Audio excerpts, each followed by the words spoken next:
It's Wake Up Wyoming with Glenn Woods.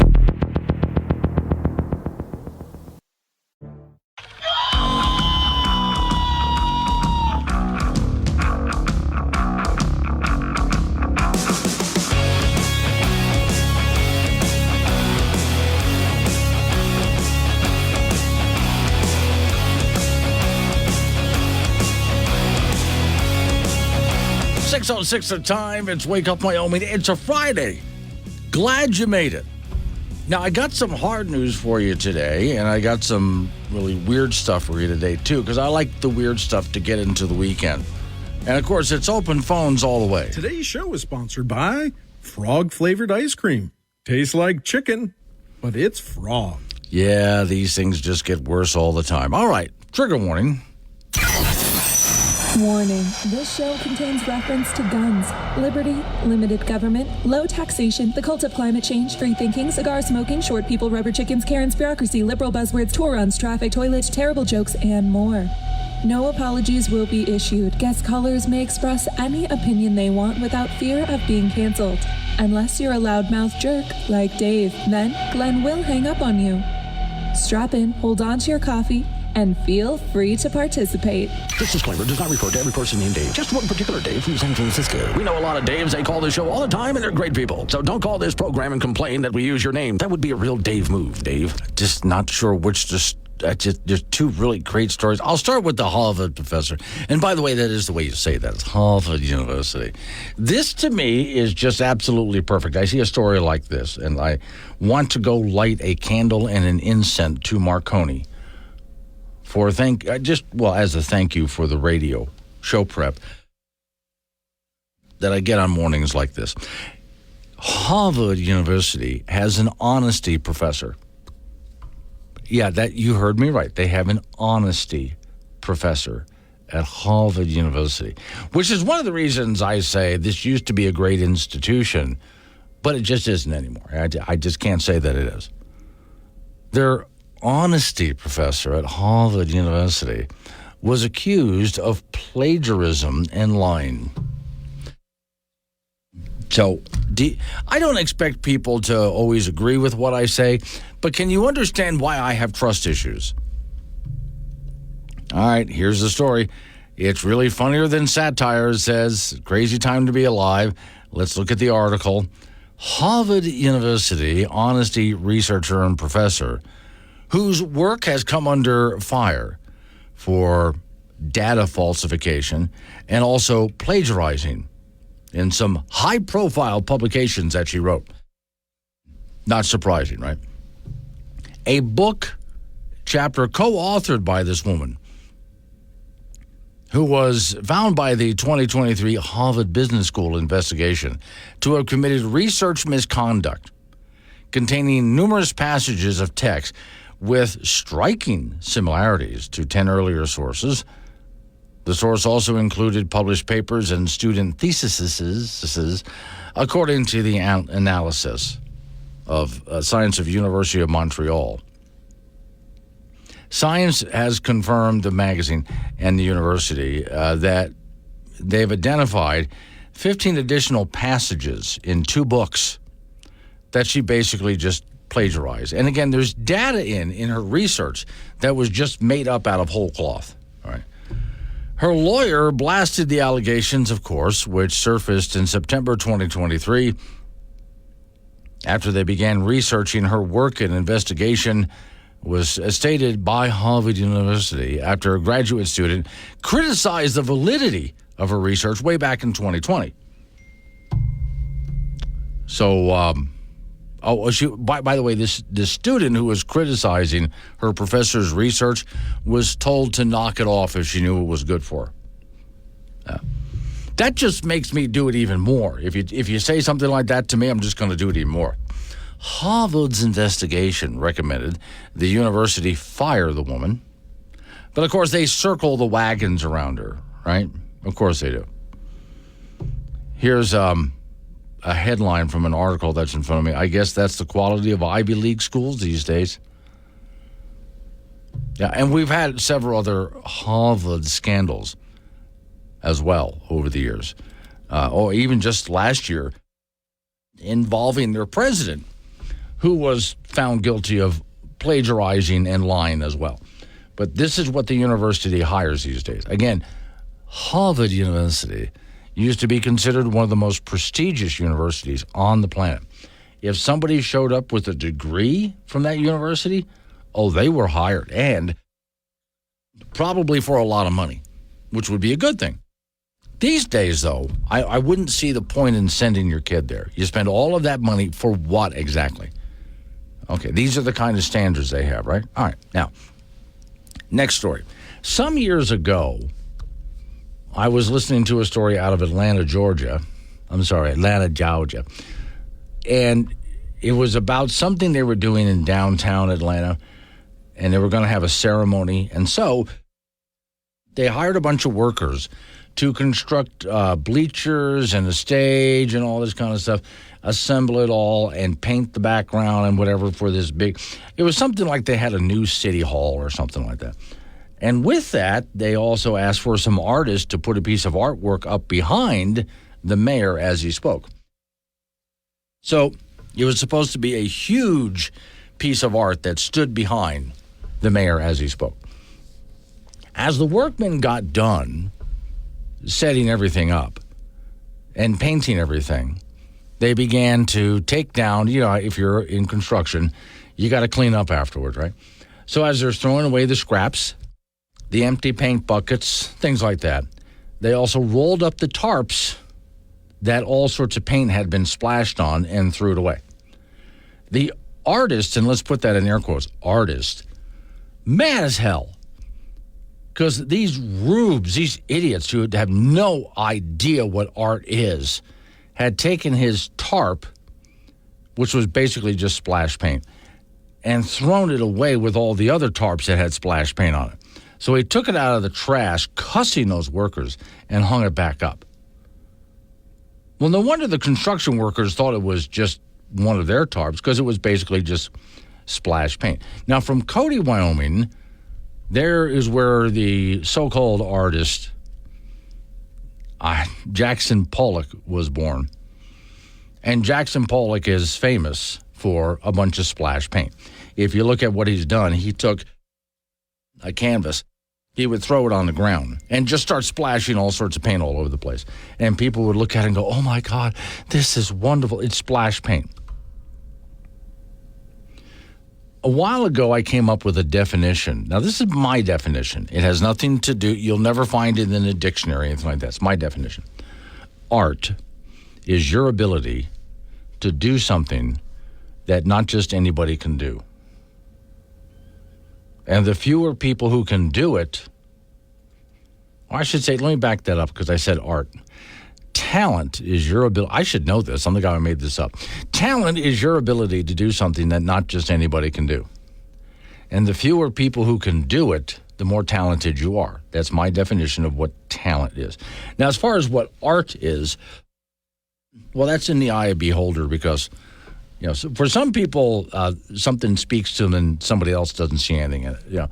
So I guess art is in the eye of the beholder. But as far as talent is concerned, as far as Jackson Pollock is, if he throws a piece of, he's dead now, but if he throws a canvas on the ground and splashes a bunch of paint, I can do that, so can you. Therefore, no talent was involved. All right, here's the latest story. So there's an art museum in Germany, right? And they started putting up all of this modern garbage art. One of them was someone put up a banana on a wall that was duct taped to the wall. Yeah, this is the kind of nonsense they're doing. There's all sorts of just stupid nonsense is slapped up on the wall and called art. And people are walking by going, ooh, because they want to be seen as sophisticated. So they have to act like they're really into this and get all emotional about it. And if you don't understand what it is, well, that just means you're not sophisticated and smart enough, that's all. The janitor at the art museum, after a while of being a janitor there, was just sick and tired of this. this nonsense up on the walls that was supposed to be art. So the janitor went home and took some of he just made crap, basically, and stuck it up on the wall to see who would notice. Here's the story. A German, we'll put it in quotes, artist, he was not an artist, he was the janitor, was fired from the museum because he was sneaking his own stuff into the gallery. And after a time of that garbage hanging on the walls, just nonsense he made at home, eventually somebody from the museum said, wait, what is this? Did we put this up here? We don't. And they found his name signed to it. And so they eventually took it down and fired him for it. But there were people walking by going, oh, this is magnificent. He was trying to prove a point. And I think he did.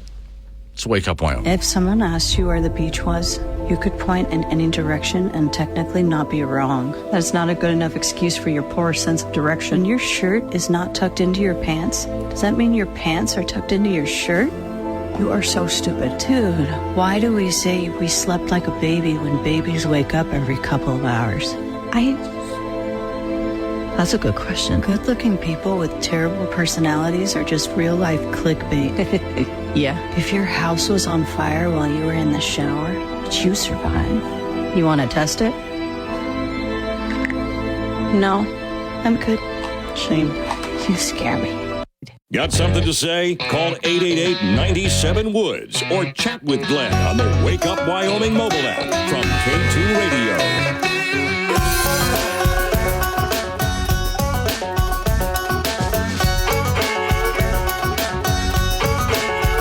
6:25 is the time. It's Wake Up Wyoming. My name is Glenn Wood. Thanks for joining me. You're not really going to like this story, but got to get through this kind of stuff. Cowboy State Daily. Wyoming Department of Health gives $3,000 for annual drag show. Freedom Caucus is just livid about this. So here's how it happened. Here's how this goes down. The Wyoming Department of Health has approved about $3,000 in public money to help throw an annual drag queen bingo party in Laramie as a anti-AIDS fundraiser. Okay. Pause before I go anywhere else with this. Even I don't care if drag was in part of this, a drag show was part of this or not. I don't care. The Wyoming Department of Health has no business throwing money like that at it. Yeah, it's not what public money is meant for. Would you like to do a fundraiser? This is a very good cause. If you want to do a fundraiser, we can do a fundraiser. We don't need the state government throwing $3,000 at it. That's not how you raise money. There's other ways to raise money without having to spend any money. But okay. Quote, reminder, this show is rated R. Really not for kids, says the webpage of the Wyoming AIDS-assisted nonprofit group, putting on the Drag Queen Bingo Night, April 27th, complete with salty language, dirty jokes, and booze aplenty. Parental discretion is strongly advised. I also kind of wonder about bringing in this particular group in Wyoming. If you want to raise a lot of money, you're really probably alienating a lot of folks. Look, I do several events, charity events myself, every single year. And we raise all sorts of money, lots of money. We never do anything like this. Money raised for the event to benefit people living in Wyoming with HIV/AIDS, which again, it's a worthy cause to raise money to help folks like this. That's fine. But all right.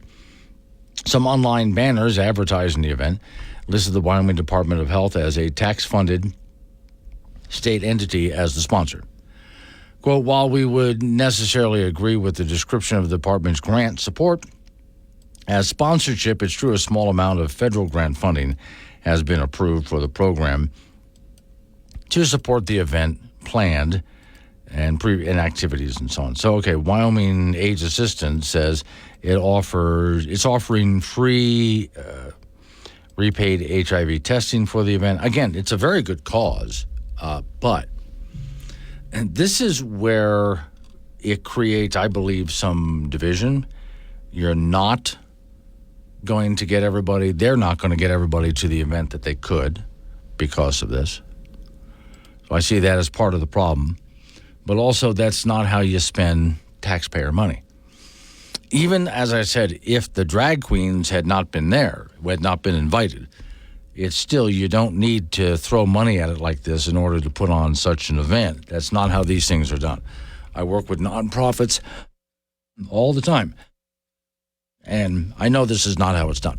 But once again, that's how government just takes money and throws it around. Okay, and definitely don't do something divisive. This would be the same problem that we had with Busch Beer. Oh, I'm sorry, it was Bud Light. With Bud Light in the past year or so. If you want to do something like this, you don't want to do something that's going to alienate other people. Just have an event. Want to have a bingo night to raise money for a worthy cause? Have a bingo night. That's just fine. Coming up on some local news we got to take care of. After that is going to be your weather forecast. Then you and I get back into it again. 888-97 Woods is the phone number, 888-97-WOODS. Talking about what I'm talking about or change the subject. Fine by me. I'll just kind of roll with the whole thing. It's Wake Up Wyoming.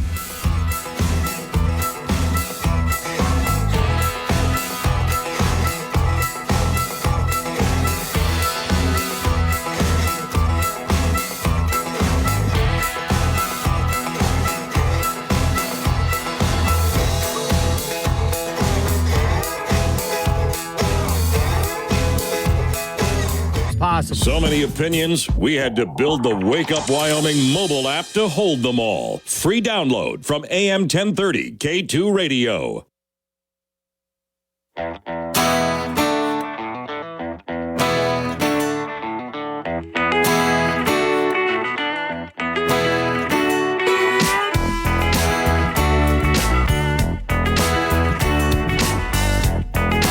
.36 the time. It's Wake Up Wyoming.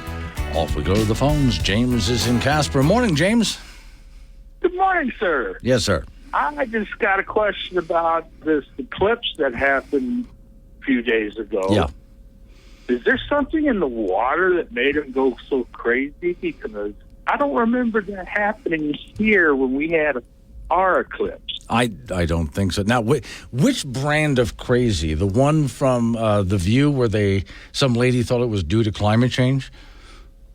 No, just the fact that they were sitting there thinking it's going to be the apocalypse and the end of the world. And I didn't understand that. There were several. I even went off and watched some YouTube videos on this. Several ministers who were claiming end times prophecy and all sorts of stuff like that. And they even tried to bring in the cicadas on it. No, you're right. This one was a little bit insane, and I don't understand why. It's just the moon, people. Exactly. I mean, here in Casper, like, what was it, about 5-6 years ago? Mm-hmm. We had it, and I mean, we had people coming in all over the place, and it was great. Everyone saw it, and everyone was cool about it, and there was no problems or issues. Right. And suddenly, this one, the end of the world, and you got to stock up, and it's just like, what are you drinking? I wonder, though, for those people who were into the end times prophecy, what do they do now that nothing happened? I have no idea. Yeah, that kind of screws up their thinking, doesn't it? This was supposed to be the end, but the end didn't happen. So where are they now with this? Do they finally stop? And I mean, I would stop. I need to rethink because obviously I was way off base on this. Maybe they need to change their Kool-Aid or something. Oh, please do. Yeah, no, I think you're dead on with that. All right, thanks, James. I appreciate it. No, he's got a great point. I don't know. And I did watch, because I'd heard about it, there were some people who were saying, well, this eclipse is, the prophecy shows that, and the end times. So I did watch some ministers where some YouTube videos have been put up with them in front of their churches explaining not just the earthquake in New York, but the cicadas and then the eclipse. And then you take a look at all the wars going on in the Middle East, and they're tying all this together with end times prophecy. Now, again, I have to ask the same thing I was just asking Jay. So what happens when none of that happens? Remember a few years ago, I don't remember the name of the cult, but a few years ago, there was a cult. They had claimed to have done all the math in the Bible, and they knew when the end time was going to happen. They knew exactly when it was all going to begin. They had the date down. And so these people, a small group, small church group, had gotten rid of everything, sold everything. They were ready. They were standing ready because here it comes. Jesus is coming back, 3, 2, 1, and nothing happened. So they changed the date. Whoops, we got something wrong. Even though they had spent decades saying they knew the date, now they're saying, well, okay, we got a little miscalculation. So they moved it back a few months, and still nothing happened. Where are those people now? What are they doing? After all this doesn't happen, which is every bit as bad as when you take a look at the woman on The View who thought that the cicadas and the earthquake and the eclipse, she blames climate change on that, which, of course, climate change is another kind of religious cult. The cult of climate change, as I call them, a lot of other people call them that too. And you can see why when they start to, every time something happens that they can't explain, they naturally assume it's bad. There's nothing wrong with cicadas. They're not bad. They just make a lot of noise. Earthquakes, that's just part of geology. The only thing bad about it, it can knock down what we build and even kill some people. That is bad, but it's just geology. That's what happens when you live on a planet. Planets have earthquakes, especially ones. Not all planets have continents that move around, right? Some don't, but planets have earthquakes. So get used to it if you're going to live on a planet. If not, then get yourself in the spaceship. Eclipses happen all the time. It's rare for one to happen where you are, but there's, on average, about 2 a year. And most of the time they happen in places like out in the ocean where there's nobody. But because these people are not used to seeing things like this, they assume it's bad, and then they start freaking out over it. I think a lot of it has to do, not all of it, but a lot of it has to do with just lack of education. I mean, honestly, if they had known more, if they had been more, they think they're smart, if they had been more well-informed. Have you ever heard of the Dunning-Kruger effect? Tell you what, we get back, I got to get through some news and weather and all this kind of stuff, and then I'll explain the Dunning-Kruger effect. It has to do with people who really think they're smart people, but they're the dumbest people in the room. For I am a sinner in the hands of an angry God. Bloody Mary, full of vodka, blessed are you among cocktails. Pray for me now and at the hour of my death, which I hope is soon. Amen. Yep, there you have it. A new level of crazy. And you heard it here first. Listen to Glenn Woods anywhere you roam with the Wake Up Wyoming mobile app. This is AM 1030, K2 Radio.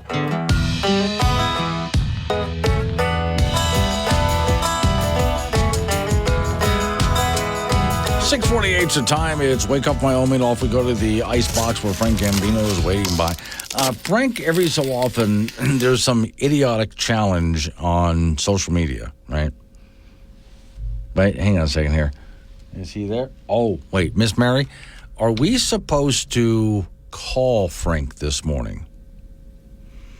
Because I just looked over and didn't see him there, and I thought, I wonder, at some point this morning, we were supposed to call him to get him on the air, and I'm wondering if this was supposed to be the time or not.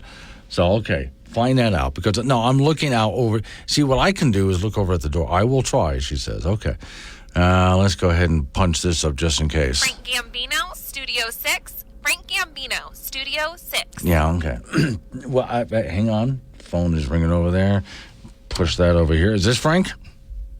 It is. Okay, good. All right. I suddenly had to remind Miss Mary. I think we were supposed to call him today. You're out on the road somewhere. I'm in Cheyenne. Okay. This is just the perfect weekend to get out and travel like this. I mean, the weather's just going to be gorgeous. What are you doing in Cheyenne? I'm going to be here, and then I'm leaving for Florida later this afternoon. That's right. Okay, so it wasn't a sporting event thing. You're heading down to see where in Florida? I'm going to start in Orlando, and then go to Venice, and then go to Fort Myers, and maybe Sanibel Island. Oh, yeah, okay. And then then reverse the way back, and then at the end of the trip, I'm going to help my brother move from one house to another in Orlando. How about that? You said the magic word was Sanibel Island, but you knew that, right? Yeah, isn't there a place at Captiva Island called the Bubble Room or something like that? Yes, okay. So Sanibel and Captiva are where I grew up. But I was there before the public had discovered it. So when you get to Captiva, when I was on Captiva, it was mostly a jungle and maybe 100 people live there. Not anymore. And remember now, it's been hit hard by the hurricane. So they're still recovering. Oh, I'm sure. Oh, yeah. Yeah, so there's a lot of work to do. When you go through, the store my mother used to manage, Bailey's General Store, was demolished after the hurricane. So there's a lot that's changed, Frank. I'm sorry to say. It used to be a big canopy of trees. There's still trees there. On Captiva Island, when you get there, make sure on your right-hand side, you'll see Twin Palm Cottages. That's what my family owned. Twin Palm Cottages is where I spent much of my little boyhood, because my family owned that. So, yeah, you're going back to my home stopping grounds. Do not forget to visit the lighthouse, although the lighthouse was damaged by the hurricane. And there used to be two big, beautiful buildings on either side of the lighthouse that are gone. After the hurricane, they just weren't there anymore. We almost lost the lighthouse. But it's worth going to Lighthouse Point still to walk around the lighthouse. Yep, I'll be on. I'm going to do the vacation. I expect pictures and a full report because you're going back to my hometown, Frank. So I should hope so. I know that we're going to Fort Myers to have a few. I know that. Yeah. Oh well, you're definitely going to. Yes. Okay. Go with sports. College Rodeo, the 68th annual Roping and Rigging Days, begins today at the Central Wyoming Fairgrounds, hosted by Casper College.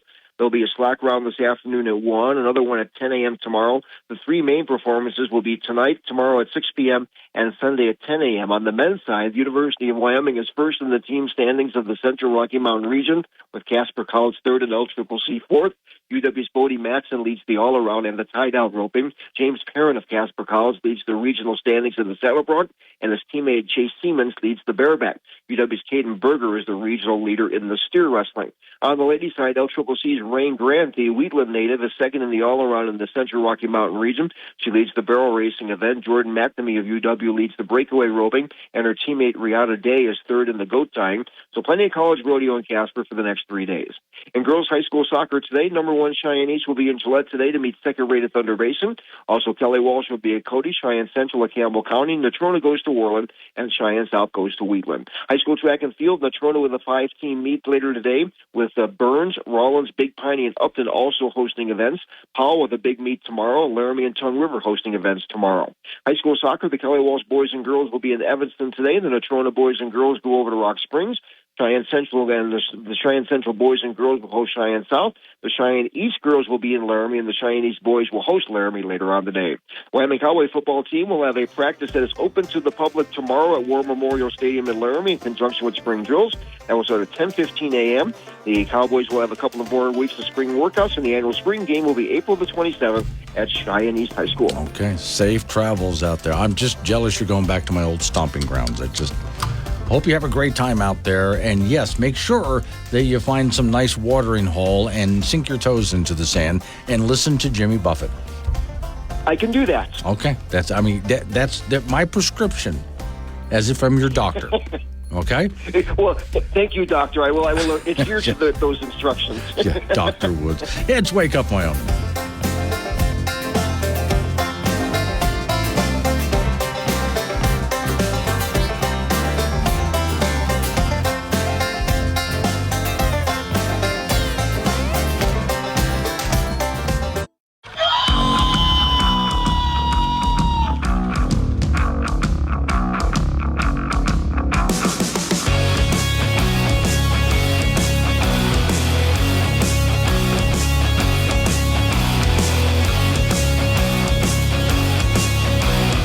Six the time. It's Wake Up Wyoming Friday. Glad you made it. Today's show is sponsored by frog-flavored ice cream. Tastes like chicken, but it's frog. And we're going to have a great weekend in Wyoming. I mean, it's just going to be incredibly beautiful weather. And I know you're gearing up for that. I hate to bring you down, but have you done your taxes yet? Yeah, because that's due like Monday is the 15th, so you better get on this. Well, to further ruin your weekend, Grover Norquist is on the phone. And I hate to bring you on as a downer, Grover, but we got to talk about this. How you been? I'm doing reasonably well. Yeah. And I'm worried about next year's taxes. Oh, that's going to be even worse? It could be. Okay. Our friend, Mr. Biden, has put together a little manifesto in writing about his plans for taxes, his budget plans. On page 80, footnote number 19, he says we're going to take the capital gains tax to 44.6%. This is the highest in 100 years. China's at 20. We'd be at 44.6. Where does somebody invest?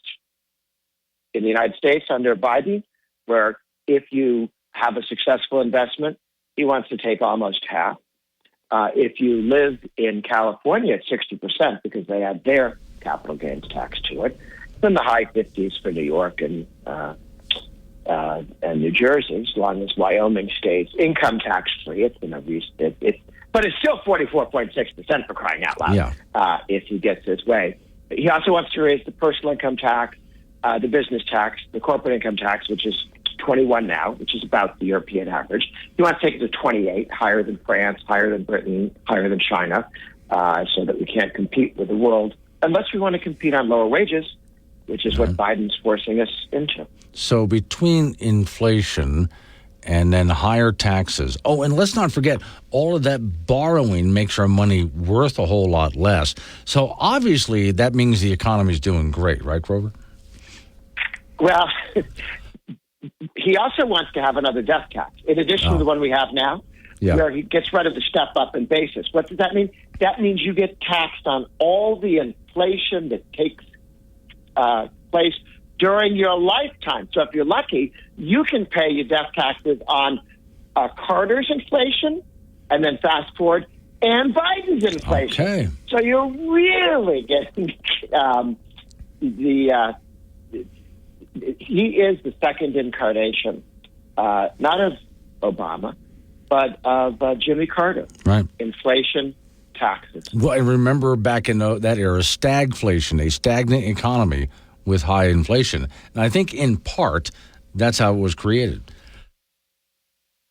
Yes, and I remember it because I just gotten out of college, and they told us this can never happen.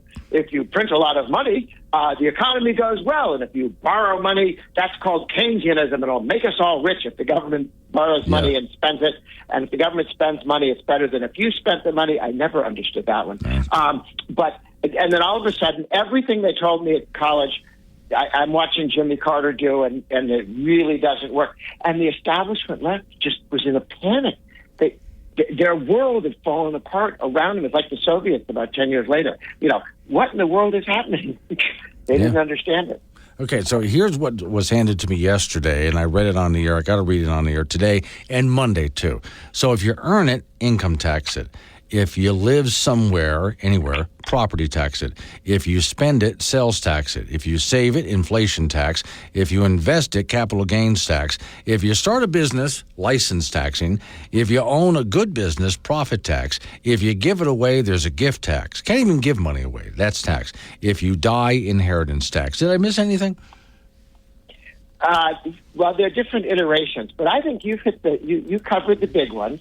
Yeah. We don't want to give them any ideas because the newest idea that the Democrats have and that Biden has spoken highly of is a property tax at the national level, which is not allowed by the Constitution, by the way.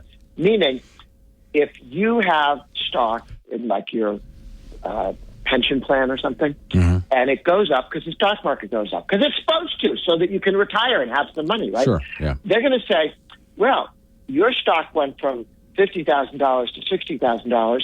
It's sitting there. You haven't sold it. You don't plan to sell it for decades into the future. But you know what? We're going to tax that $10,000 as a gain, an unrealized gain, meaning you don't have it, but we'll tax it. Oh, and by the way, if the stock market goes back down again, unclear. Yeah. Well, I got to add one here. A carbon tax, meaning a carbon tax is just taxing air. So they have to tax air too. Yes, and in the president's list, the 250-page, we're going to tax you till you're silly memorandum, they add 47 billion energy taxes, and they don't say, and we're doing a carbon tax, because then if that, because they actually spell this other stuff out. If they spelled out how much damage they intend to do with a carbon tax, then you would have a revolt. Then the guy could never get reelected. He's willing to tell you some of the things he's going to do. That one he's not willing to talk about. Okay. Yeah. What about doing our taxes? Because I know during the Trump years, he made at least doing our taxes a bit easier. Does that change? No. For individuals, the simplification has taken place. The Democrats they all voted against the effort to give people a larger standard deduction. The number of Americans who have to actually itemize is way down. I think we're down to less than 10% have to itemize because they took the standard deduction up high enough.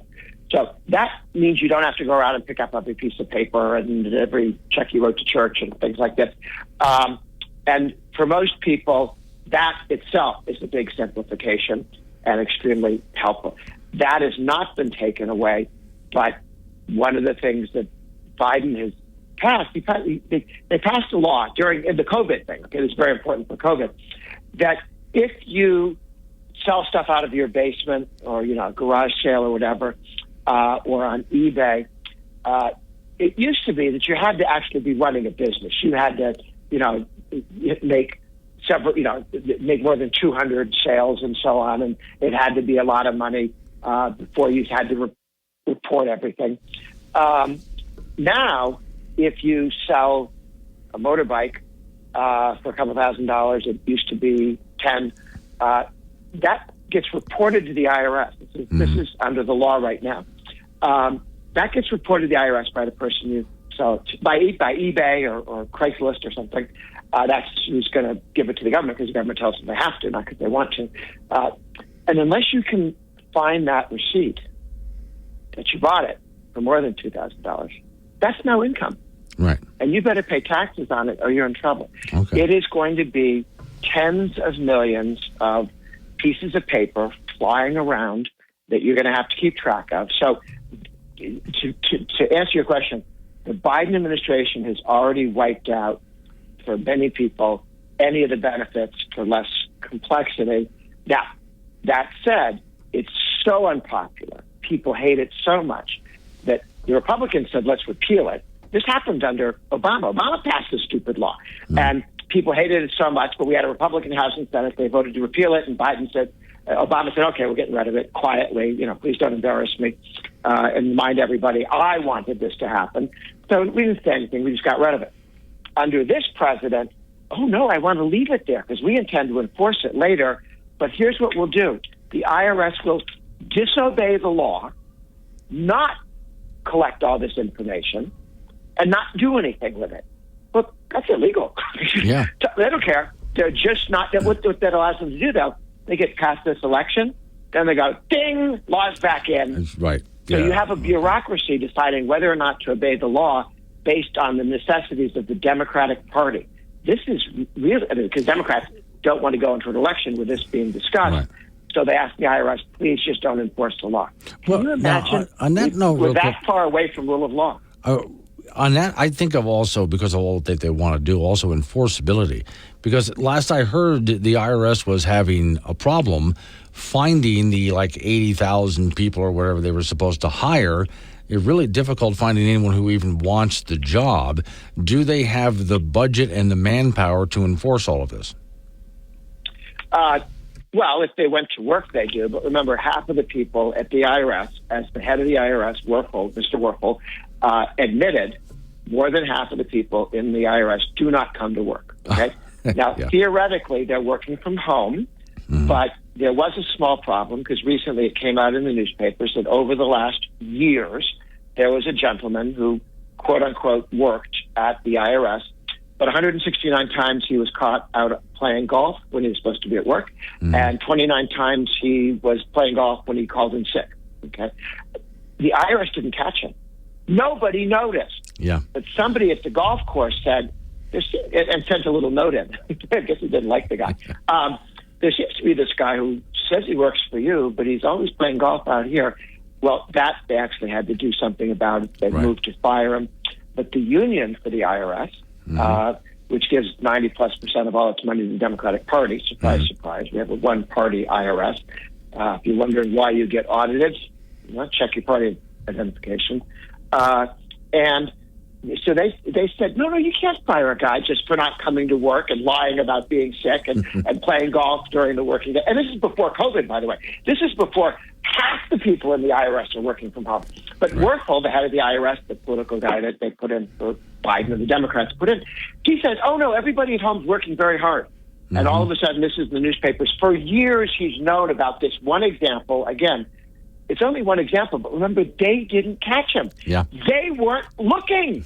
They didn't care. Okay. So it's not one guy. It's probably 2 or 3 thousand. How do people get a hold of your organization? We at Americans for Tax Reform, HER.org on the web. I tweet at Grover Norquist.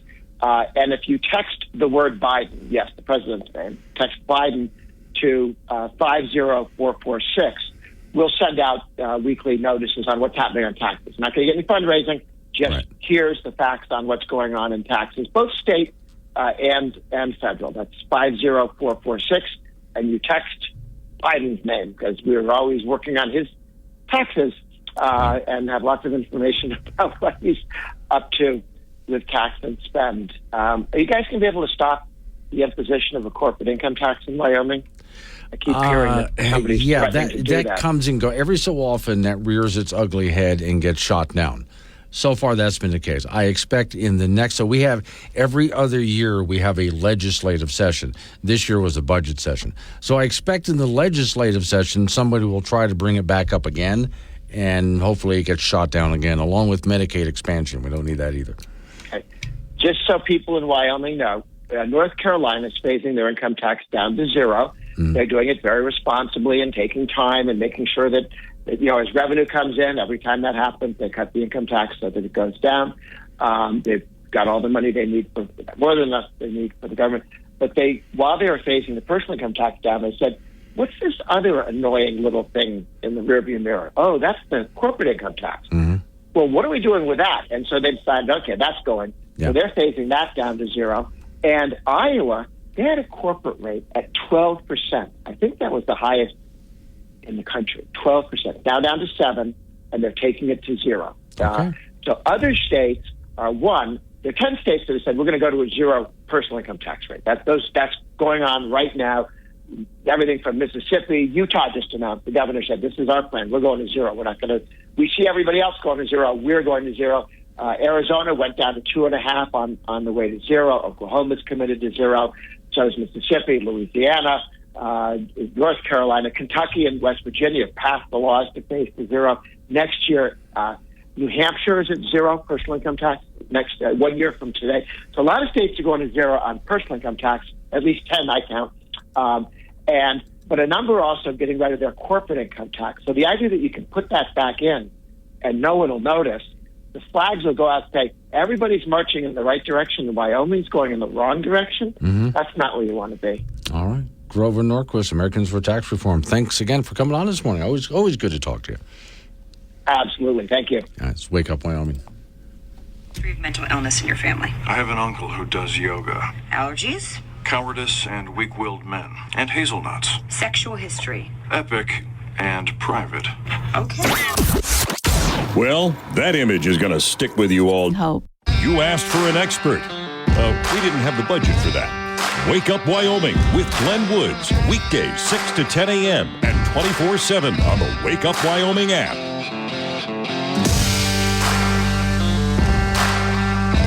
$7:26 the time. It's Wake Up Wyoming. It's a Friday. Glad you made it. So I hate to be a downer. I love talking to Grover Norquist. I've been following his work for many years now. I get to talk to him on this radio program. But yeah, it's Americans for Tax Reform. And yeah, Monday is April 15th. So there you go with your income taxes. Now, I have talked many times before about how we can get money to our federal government and we don't need an income tax, especially because the income tax system has become such a mess and a political tool. They try to politically and socially engineer things through the income tax. But there's all sorts of information that they gather from you, which they have no business gathering that information, which is why I read this list to Grover. Also, when it comes to taxation, basic ways government takes your money. Now, for those people who say, before I read this, well, we need taxes. I get that now and then. We have to have some taxes for something. Government is supposed to be small, very small. It's not supposed to do a whole lot. It's not supposed to tax a whole lot. Okay? These people who run government don't know how to solve your problems. They don't. They suck at it, actually. So I'm not in favor of giving government a bunch of money, of your money, which they don't spend wisely, by the way. So, all right. Basic ways. If you earn the money, they income tax it. If you live somewhere, they property tax it. If you spend it, they sales tax it. If you save it, they inflation tax it. If you invest it, they capital gains tax it. If you start a business, they license tax it. If you own a good, successful business, they profit tax it. If you give money away, they tax it. Think about that. They even tax money that you've given away to charity. I know you can write some things off, but yeah, a lot of gifts are taxed. If you die, there's the inheritance tax. And no matter what you do, everything you do is taxed in one way or another. And these people are not responsible with that money at all. Obviously not, which is why I'm in favor of slicing down government to the smallest possible denominator, because obviously we can't trust these people with your money. So wake up, Wyoming.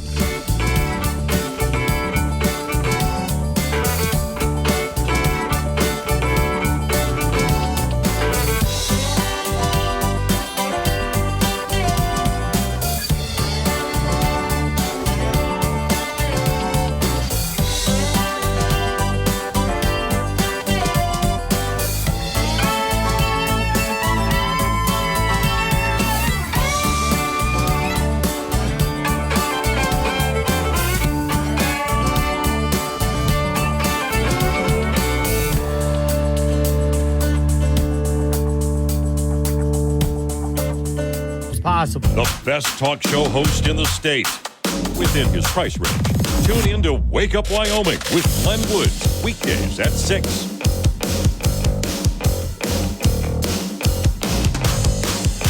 7:36 the time. It's Wake Up Wyoming. So in just a few minutes, I'm going to get Don Day on because the weekend's coming up. Now, the weather for this weekend, wow. I mean, you're really going to like this. This is going to be nice. Next week is sketchy. Now, it's not a bad sketchy because the temperatures do drop quite a bit, and some snow in the higher countries, some rain, and so. But we need the wet, especially in the eastern part of the state, and they're going to get it. So that's all good news. But as far as just getting out and enjoying your weekend, this would be the weekend to do it. 7:45, Don Day's on to talk about that. All right. California is setting a new rule, and gas prices are expected to rise. Golly gosh, I wish I lived in California. California already has the highest gas prices in the nation. But all right, here's the story. A recent interview with energy expert Ronald Stein discussed California's shifting energy landscape and the challenges of transitioning away from what they call fossil fuels. As a former engineer and author on energy issues, he provided insights and perspectives into the trade-offs. California has made reducing oil production and dependence on foreign imports a priority. However, Stein notes in his, the unintended consequences, what he talks about. Like most revenue for cities and increasing costs passed on to customers while aiming to curb emissions, Stein argues the state policies may simply just be outsourced elsewhere through increasing imports. So when it comes to, they say it's a mistake. They say renewable energies. These things are not renewable. When it comes to wind and solar, Stein acknowledges the role of wind and solar, but highlights their limitations compared to organic fuels like coal, gas, and oil. As electricity alone cannot replace a vast array of products delivered from oil, a total transition away is unrealistic given our society. He also raises questions about reliability, which he should, and then also power necessities, healthcare, defense. The interview shed light on often overlooked energy debates. All right, so I'm glad but also he points out that as they do this, gasoline prices are soon to rise yet again in California, and people just simply can't afford it. Now, let's get back real quick while I have a moment here to the wind energy problem here. For those people, because it even said in the story, well, wind energy is renewable. Really? Let's just take a quick look at building one wind turbine. To start with a wind turbine, you need about 30,000 tonnes of iron ore, about 30,000 tonnes of concrete. To make concrete, you need to get limestone and shale, cook it up.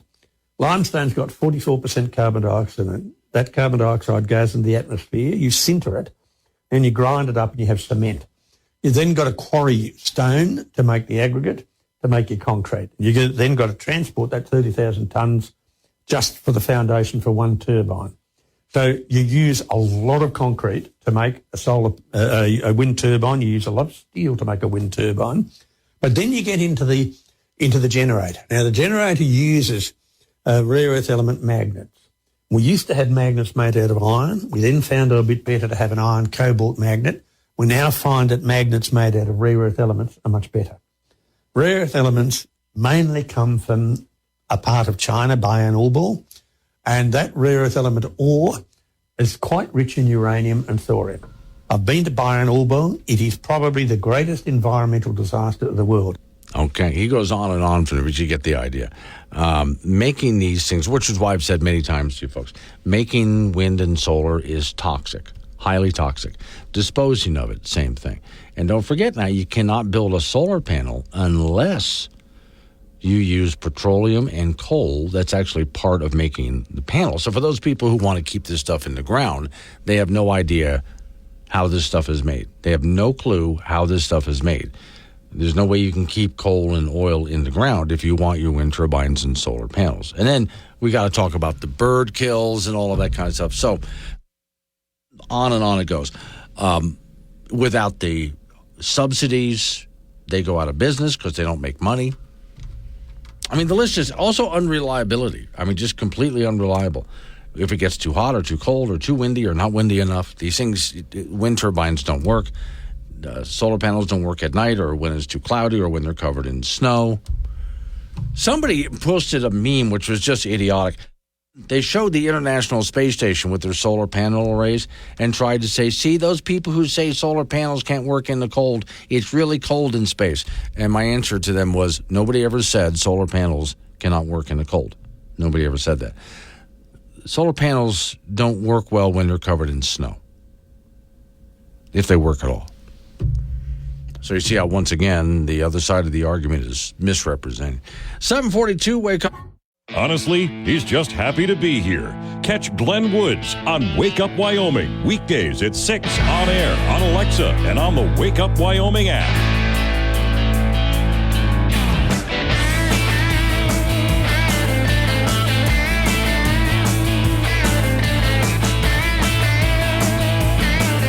.45 is the time. It's Wake Up Wyoming. Just trying to connect here, having a bit of a problem. Miss Mary, I sent a note to Don Day saying we had a little bit of a problem with connectivity, so could he call in? Haven't got an answer there yet, but I went ahead and sent a note to him. So he might call in at some point to get on. Meantime, here's what I do know about the weekend. You're just going to love this, because we're going to have temperatures high 60s to low 70s throughout the weekend, and the skies are just going to be gorgeous out there. And while there'll be some wind, I mean, a little bit, but it's not going to be horrible at all. There's really nothing going to be bad about the wind. So enjoy. I mean, just flat out enjoy the weekend. Now we get into next week. I know that things start to change up a little bit. And I did post a story based on Don Day's weather forecast that he posts. He has a YouTube page that he puts up through Cowboy State Daily. So I went ahead and posted that with what the forecast is for next week. And that's where temperatures do drop. The later we get into the week, the more the temperatures drop. And this is a perfect time. I'm going to pick up Frank in just a moment here, that he's going to be in Florida because, there comes some rain, some snow for the higher elevations. Wind picks up a little bit. And it's just one little system after the next throughout the whole of next week. The more we get into next week, the more of these systems come in. Now, as far as anything big coming, there's suspicion, but I wouldn't say it's going. They don't know yet. They're watching anyway. But you're talking about a week out, which is why they don't tend to make predictions a week out like that. They're just watching on the systems out there. So the advice I'd give you is go ahead and enjoy the weekend. I mean, this is just going to be glorious. Next week is when Frank is really going to be glad to be in Florida. So perfect timing on this, Frank. Yeah, yesterday was a really good travel day down to Cheyenne. Perfect. Yeah. Today is supposed to be perfect, which normally, and you would know this, because I talked to you before you went flying yesterday. Hey, if you want to fly, pick a nice day. Yes. And that was absolutely just perfect yesterday. I mean, just absolutely. Okay, question for you. I heard this on the news, top of the hour, and I had no idea what I was listening to. Something about college football where a coach is allowed to use a radio in the quarterback's headset? Yeah, they do it in the pros. It makes communication better. Yeah. Sometimes, even though they have, and it probably quickens the pace of the game, so there's, all right, let's do this. And not, waste time. I think it's just a matter of technology catching up with the game, which is fine. Anything that'll make a little bit easier to manage the game and go, and so there's the communication is fine. That'll be perfect. The pros use it, so why not? And aren't there certain rules about how they can use it? Well, your signals have got to be kind of encrypted, because you don't want the other team to listen. Right. So there's some security protocols and that kind of thing, and plus you never want fans to be able to tune in, but maybe one day they will. It's like NASCAR. They used to you can tune into the radio communications between the driver and the pits. Yeah, which is just right fun. over a headset. Oh yeah. So I remember many years ago I worked at a Radio Shack, and we sold radios for NASCAR fans. They just absolutely loved it. Now, I had heard some kind of, I don't know if it's an official rule or not, about when they turn it on and turn it off, because on the one hand, want to get a message out there to the quarterback. On the other hand, don't want to interrupt the play. Correct. Don't want to say something right when he's in the middle of a critical move. That's the responsibility of the coaches. They like to yell a lot, and then after that, they have to shut up. Yeah, okay. So this is where, and this is part of a Wyoming sports update that I caught just a bit of. Does UW use this, or are they thinking of it? I would like to find that out myself. Okay. Because that was and maybe we can tune in. Yeah, and maybe as fans we can say, no, that's a terrible play. No, Frank, I don't want to tune in. I want to drop in my own messages. Okay. I just want to hack in and just drop something in now and then that makes the quarterback go, the hell? And then he gets tackled because I distracted him right at a critical moment. Yeah, but do it to the team that Wyoming is playing. Well, obviously, I don't want to do it to our own guy. I want to distract the just let him know about some cheerleader that winked at him or something like that. That's absolutely distracting. So he's not looking at the ball that he's going to catch, or he's not looking at the guy who's currently rushing him. That's what I would use it for, which is why I'm not allowed around any kind of sporting events. That's why you're on a radio show. Yeah. But now, doesn't it do something to the people, the coaches out there who are so entertaining to watch as they try to send code out to their quarterback, and they would have to do basically like a sign language dance? Pretty much. And then they try to deceive you by holding these big cardboard things of 4 images, and only the quarterback knows which image it is. Yeah. Like sometimes it could be an image of like Taylor Swift or a Studebaker car, or you have to figure out which one counts for that one. Then you have two other guys that are one guy is, and they're both doing signals. One guy is the dummy guy, and one guy is the real guy, and the quarterback only knows which one it is, and it can flip flop around. So there you go. College Rodeo, the 68th annual Roping and Rigging Days, will begin today at the Central Wyoming Fairgrounds, hosted by Casper College. There's a slack round this afternoon at 1. There'll be another slack round at 10 a.m. tomorrow. And the three main performances will be tonight and tomorrow at 6 p.m. and Sunday at 10 a.m. On the men's side, the University of Wyoming is first in the team standings of the Central Rocky Mountain region, with Casper College third and LCCC fourth. UW's Bodie Matson leads the all-around and the tie-down roping. James Perrin of Casper College leads the regional standings in the saddle bronc, and his teammate Chase Siemens leads the bareback. UW's Caden Berger, the regional leader in the steer wrestling. On the ladies' side, LCCC's Rain Grant, the Wheatland native, is second in the all-around in the Central Rocky Mountain region, and she leads the barrel racing event. Jordan McNamee of UW leads the breakaway roping, and her teammate Rihanna Day third in the go time. So plenty of college rodeo in Casper over the next 3 days. Girls high school softball today. Number 1 Cheyenne East will take on number 2 Thunder Basin today in Gillette. Also, Kelly Walsh will be at Cody. Cheyenne Central at Campbell County. Natrona goes to Worland, and Cheyenne South goes to Wheatland. High school track and field. Natrona with a small meet today. Burns, Rollins, Big Piney, and Upton also hosting events today. Powell with a big meet tomorrow, with Laramie and Tongue River also hosting events on Saturday. In high school soccer, the Kelly Walsh boys and girls will be in Evanston today. The Natrona boys and girls will be in Rock Springs. The Cheyenne Central boys and girls will host Cheyenne South. The Cheyenne East girls will be in Laramie. The Cheyenne East boys will host Laramie later on tonight. Wyoming Cowboy football team will have an open practice to the public tomorrow at War Memorial Stadium in conjunction with spring drills that will start at 10:15 a.m. tomorrow. Cowboys will have a couple of more weeks of spring drills, and the annual spring game will be on Saturday, April the 27th, and that will be at Cheyenne East High School. That's in sports. Okay, so we got not horrible weather, Frank, but, it gets sort of winter-ish while you're gone, so enjoy that nice, sunny Florida weather.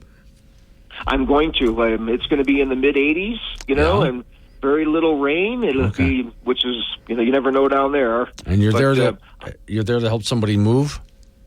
Yeah, and those are going to be obviously the two hottest days. Okay, and that's like when 92 and 93. Remember now, as I've told you before, you have graduated to the rank of supervisor.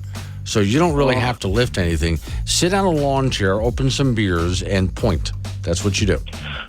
Well, and then until you get the glare of the other people and pointing at you and say, "Get out of that chair." Yeah, well, that's why you hold up your official notification that you're the supervisor and fire them if you have to. That's my nobody plan. Gets moved then. Okay. Thank you, Frank. Coming up on some local business we have to take care of. We're going to roll into news time after that.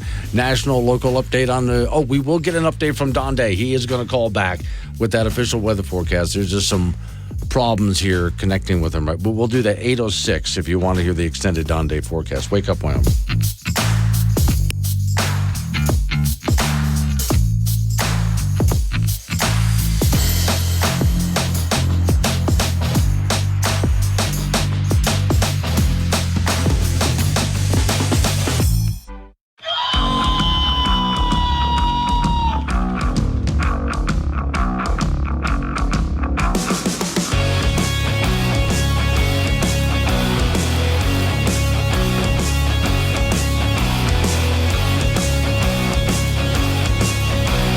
Six the time. It's Wake Up Wyoming. It is a Friday, and I am so glad you made it. Today's show is sponsored by frog-flavored ice cream. Tastes like chicken, but it's frog. Last hour, we had a little bit of problem getting a hold of Don Dave, or some technical issues with Facebook, I think it is. Thanks for calling in, Don. Really do appreciate it. I wanted you to take your preemptive bow for this weekend. Well, I do. I have to apologize for last weekend. So this is, this is the least I could do. Get it, yeah. So it really does look nice. I mean, upper 60s, lower 70s, and I mean, there are a few fair weather clouds is what it looks like. Yeah, that's just for background effect. Okay, little bit of cloudiness up there. You don't want it completely clear. Yeah, happy little clouds, I assume. Yeah, that's good. Bob Ross. It's a Bob Ross. Exactly. Ross right. weekend. And don't tell anyone where you hit the body. Okay, now, they're a little breezy, but not windy, I understand. Yeah, we'll have wind. This time of year, you're going to get it. But the wind, by our standards, nothing like last weekend. Right. Your siding will stay on your house. Yeah. Okay. Now, What is still sketchy, and I'm using the term sketchy, but I don't think it's bad, is as we get into Monday and the rest of next week, it's just one system after the next. Yeah, we've got two different scenarios. First one's Monday, Tuesday. The good thing about Monday and Tuesday is initially it's going to be warm enough that some rain showers and some thunder will develop across the central and eastern side of the state during the day, Monday into Monday night. Now, Monday night into Tuesday morning, some of the higher elevations of Interstate 80 are probably going to get a little bit of snow. But it's so warm this weekend that that's going to keep the first system more wet than dry. There's a secondary push of colder air coming in during the second half of next week. It is going to be a lot colder. So this 3-day period here is 60s and 70s. Once we get Pi Tuesday, you got to expect that we're going to go the other way, and it's going to get pretty chilly. Okay. Now, chilly, though, not cold. I was looking at temperatures in the forecast around the 30s or some upper 30s. Yeah, that's pretty, that's good 20 degrees below average near that for this time of year. And after some lower 70s, the upper 30s will feel a lot colder. Okay. But you can just measure people's mood swings. Everybody's really happy. Yeah. Super happy right now. Well, and speaking of happy, by next Wednesday and Thursday, they won't be. It looks like a lot of that moisture is also, again, going to be where it's needed off in the east. Yeah, well, I'm not confident right now on how the moisture is going to fall during the second half of the week, but we're going to get some. So we'll that's something we'll keep an eye on. In the meantime, the next 72 hours, just kick back, relax, and as I said yesterday, if you're at work today, I don't know what to tell you. I don't know why. You shouldn't be anyway. Hey, Don, thanks for calling in. I appreciate it. Thank you. All right, so Don Day with Day Weather. I mean, just absolutely enjoy the weekend. It's just going to be gorgeous out there. All right, 888-97 Woods, the phone number. That's 888-97-WOODS. It is open phone, so you can go ahead and change the subject if you want. Interrupt me if you have to. Ladies and gentlemen, your favorite song. Well, I like guns. I like the way they look. I like the shiny steel and the polished wood. I don't care if they're big or small.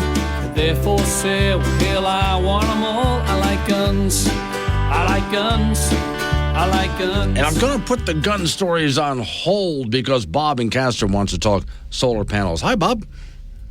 Hi. I used to live in town on Wall Street there, and I had solar panels on my house for several years. And they were at a steep enough angle that most of the snow would drop off of them onto the roof. Yeah.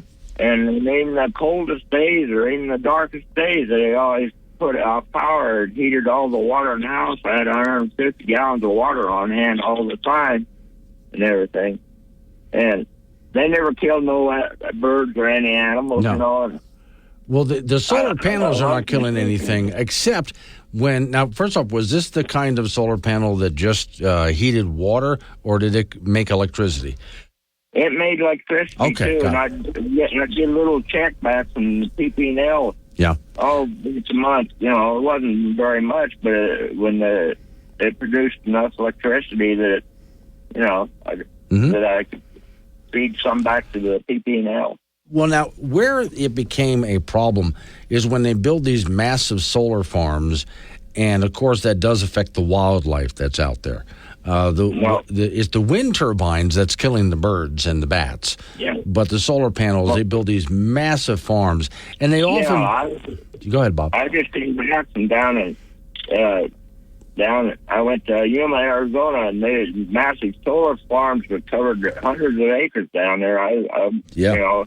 But they're all laying flat, so if it snowed down there, they'd be covered up. Yeah, that would be a problem. On an angle, Right. There also can be a problem, especially in those desert areas with a lot of dust, because when it gets windy and starts blowing sand around, now they have to get out there and constantly clean them off, too. So it's hard to keep them up to a cleanliness and clearness where they're actually collecting a decent amount of power. But my solar panels are set at about a 40-degree angle, on the roof. All right. I never had any problem with them. In fact, if I could afford them right now, I'd have them, but my house burnt down too long ago. I called you on that. Right. All right, Bob. Thanks for calling in. Appreciate it. Well, it's good. It's interesting to hear a good story with those things. In many cases with today's solar panels, even with people getting subsidies, when they run the math, they find out owning solar panels is not worth it in the long run because it ends up costing them more money, especially when they have to start replacing the panels. And then there's the battery units they have inside the house and so on. It just gets to be an unaffordable mess. All right, so I played the I Like Guns song, right? Now, you can do what he just did. He just called and interrupted me, which is fine. 888-97 Woods, 888-97 WOODS. So, okay, here in Wyoming, State Building Commission looking into ending some gun-free zones. Remember, we had that debate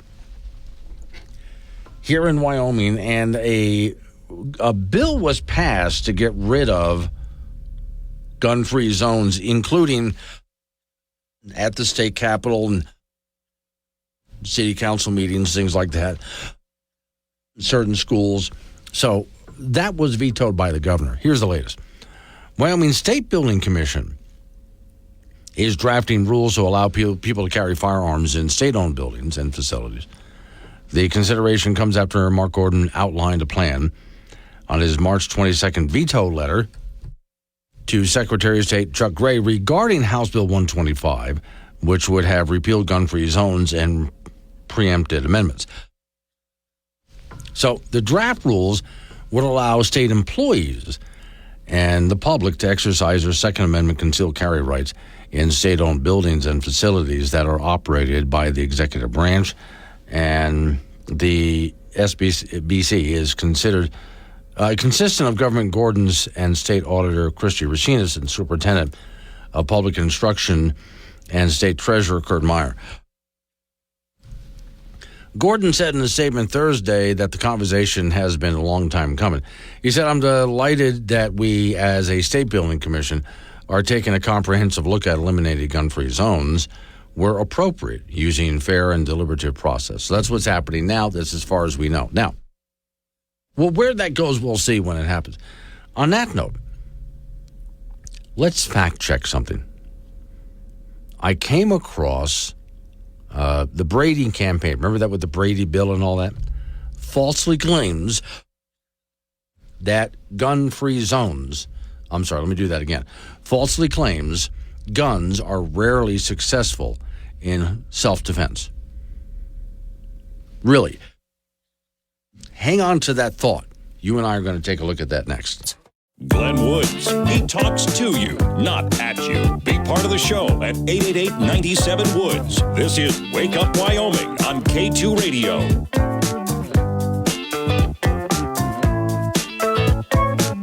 8:20 is the time. It's Wake Up Wyoming, so you can interrupt me with something else if you want. It's 888-97-WOODS.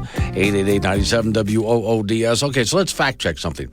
The Brady campaign, remember the Brady bill, and they're all campaigning against guns, falsely claims guns are rarely used successfully in self-defense. Here's what they claim. Brady campaign to prevent gun violence says guns, quote, are rarely used successfully in self-defense. So you know the wording, right? Verdict false. Academic works by Florida State University criminologist Gary Kleck shows at a minimum guns are used to protect life and property about 760,000 times a year. 760,000 times a year. And that doesn't always mean that someone's pulling a gun and shooting somebody else. In many cases, just showing I have a gun is enough. But all right. Brady campaign website reveals the gun control group is, pun intended, setting its sights on concealed carry, claiming the presence of guns in public only heightens tensions and exacerbates confrontations. It dismisses concealed carry as providing an avenue for safety for Americans, claiming firearms are rarely, again, used successfully in self-defense. Brady campaign runs completely, the story says, counter to the academic work, who introduced his findings to the public starting back in 1990. Way back then, he showed about 760,000 defensive gun uses in that year. February 2015, Breitbart News reported he had reaffirmed his findings, updated them, and found them to be about the same number. On average, about 760,000 a year, roughly. Ironically, his minimum annual figure of $760,000 is lower than figures published by the Center for Disease Control and Prevention, which estimates that people successfully use guns in defending life or property about 2.5 million times a year. However, in December 15th of 2022, another study pointed out that the CDC allegedly pulled the information off of its website after being pressured by gun control activists. So whether one looks at the academic work or even the CDC, it's true a lot of people use guns in self-defense. Now, to prove my point, here's just a recent one. I love this I love this headline. It's one of my favorite. Even though it's brand new, it's now already one of my favorite. An 85-year-old mom with a .357 Magnum. Pause right there. I want you to picture an 85-year-old woman handling a .357 Magnum. Yeah, I mean, just the looks of that alone. And boy, talk about having to hold it with both hands. She would have to. She killed an intruder to save her disabled son. Now, so the intruder is busting into the house where he's thinking these people ought to be easy. There's a disabled kid and an 85-year-old woman. This should be a snap, right? Until Grandma picks up the .357 Magnum. Here's the story. The New York Post reported that the attack occurred around March 13th. On April 10th, the prosecutor announced findings. The mother's actions were clearly in defense of her home, herself, and her son. They identified the elderly mother, and here's her name. Quote, the case presents an easy analysis of self-defense and justifiable homicide. It also presents one of the most heroic acts of self-preservation I've ever heard of. That's just one of many. I also have over here, and I just put this up if I wanted to get into it. There's a couple of websites out there which are nothing but true self-defense stories with guns. All true. And it goes on and on and on, page after page after page, page after page after page. And if you think about it, going page after page after page like that, I can go back years, with all of the stories of people who successfully defended themselves with a gun. Back to the phones I go. 888-97 Woods, the phone number, 888-97 WOODS. Hey, Jude. Good morning. Looks like we have another lip service coming out by the BLM's Western Solar Plan. Look, the gentleman that called earlier, I looked into solar too, and it was about $20,000, and that would run my house, and I could sell back to the Pacific Power or whoever it is, Rocky Mountain Power. I just didn't see the reason to spend $20,000 on this silly stuff. Anyway, let's go on with this.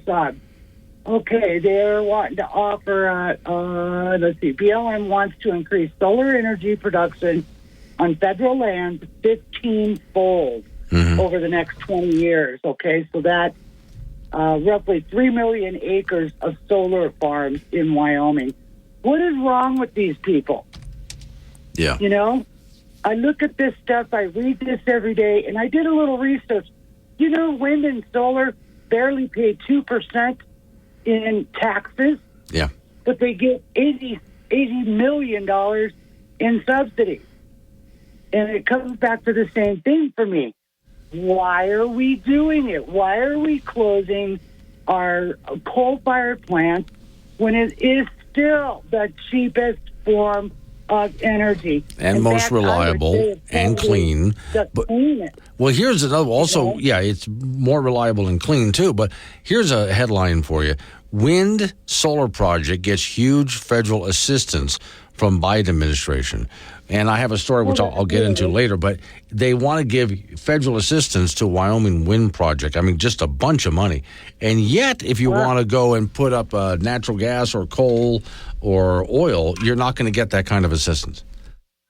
You're not going to get squat. Yeah. And they barely pay 2% in taxes, if they pay any at all. In fact, I think the legislators were debating about not letting them pay anything back in taxes. You know, and I got another question. When they sell our energy to another state, why does it go into the coffers for rainy day funds or something instead of back into the general fund to be distributed back to the county? Right. You know, I think we have some really high-placed crooks in this state, and they're sold into this wind and solar because they've got their fingers in the pie. I still say that, and nobody will answer me on that. Can you imagine 3 million acres of solar farms in Wyoming? You know? Yeah. And there was a conservation group saying we got to leave room for the, big game and all of that. They don't give a rat's No, they really don't. About anything. If you try to money for themselves. take that much acreage to put up some oil or natural gas wells and see what they do. Yeah, and about 20,000 men back to work. Yeah. Yeah. But let's go with this garbage energy. Fill up our landfill with garbage, and you're right about the cement. I did some study on that, and they're not even required to remove the cement pad when they shut down a solar farm. Do you know that? No, is it not? That's in our own zoning book. They're not even required to remove it. So All right, if dude. you want to try to reuse that land as a farming or anything else, you got this big 50 by 50 cement pad that goes 6 feet in the ground. Yeah, and not just one. Remember, it's a whole solar farm. So, all right, I got to run to news time. Have a great weekend, Judy. Coming up on some local business we have to take care of. News time. After that, update on the weather forecast. You and I get back into it. And I do have the story here on this wind project getting a bunch of money from the Biden administration, but other projects will not. Let's wake up, Wyoming.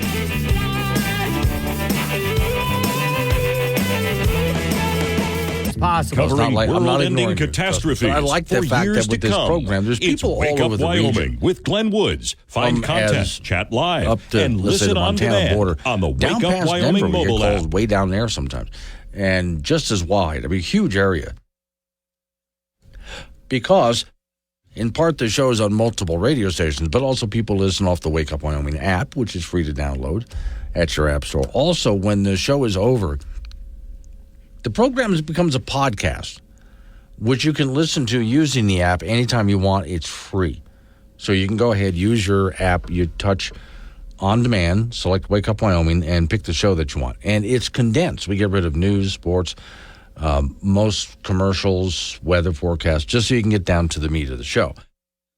So you can pause it, stop it, rewind it, whatever you'd like to do, share it. All right.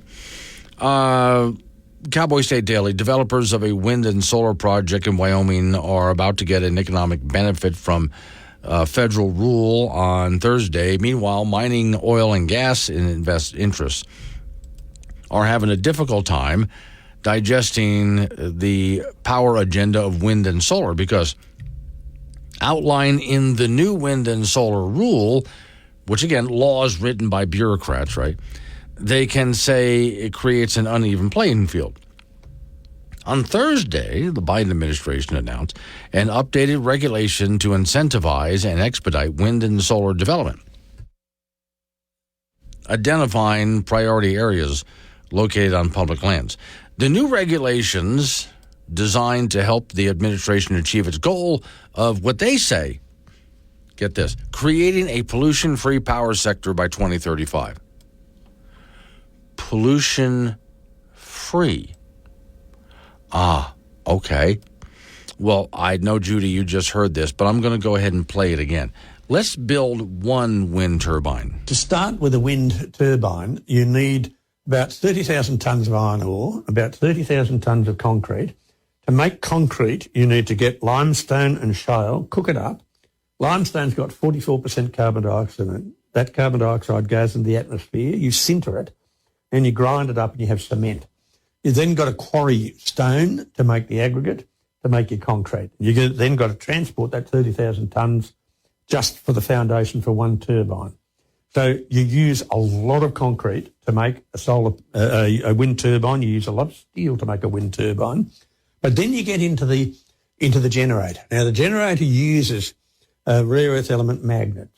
We used to have magnets made out of iron. We then found it a bit better to have an iron cobalt magnet. We now find that magnets made out of rare earth elements are much better. Rare earth elements mainly come from a part of China, Bayan ore ball, and that rare earth element ore is quite rich in uranium and thorium. I've been to Bayan ore ball. It is probably the greatest environmental disaster It's a disaster, and he's got more to say on this, but once we put up those wind turbines, the bird and bat kills, so let's put up whole fields of those things, killing more birds and bats. And don't forget those batteries that he was talking about with all the rare earth minerals. That's a toxic process to create and toxic to dispose of. Now, also, the same goes with solar panels, but add to that, solar panels, in part, to make the panel, you need petroleum and you need coal. That goes into the production of the panel itself. So, clean energy, they say. And there's that uneven playing field. The Biden administration is just giving money to these wind and solar projects, but doing all it can to not let coal, gas, and oil be built at all. Now, this is where I say it's an artificial economy, because at some point it's going to happen. That money is going to run out. It will. It's not an if or a might or a maybe. It is going to run out. And when it does, these wind and solar companies were built on subsidies. So when the subsidies dry up, they won't know what to do because they're not profitable without it. All right, now, another subject for you. Then I'll get on to, I have other stuff here which is not so heavy, which it's Friday. But California Republicans, and there's a few there. By the way, there are a few Republicans in California. They exist. California GOP leaders are calling for accountability. The state has spent $24 billion on homelessness. How's that working? Yeah. And I know we have all sorts of illegal immigrants coming into the state.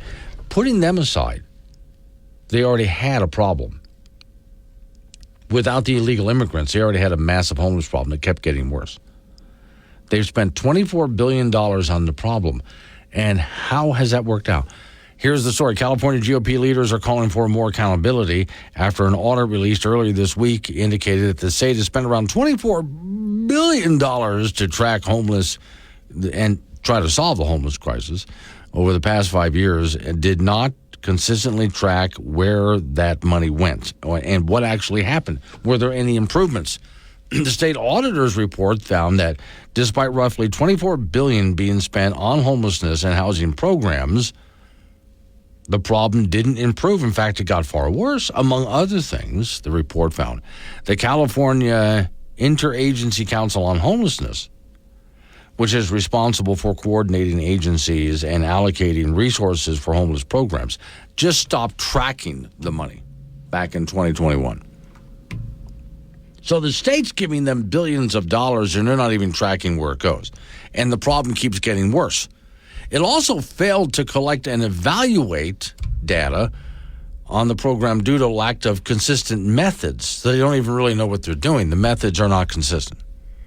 California's Assembly Republican leader laid the blame squarely on the Newsom administration, and he has a lot of statements to make, which I'll skip over. Democrats who requested the audit last year after touring a large homeless encampment area in San Jose said the audit's highlights needed to improve data and et cetera, et cetera. Well, here, let's go back to what I've said many times before as to why I'm more of a, well, really a limited government guy.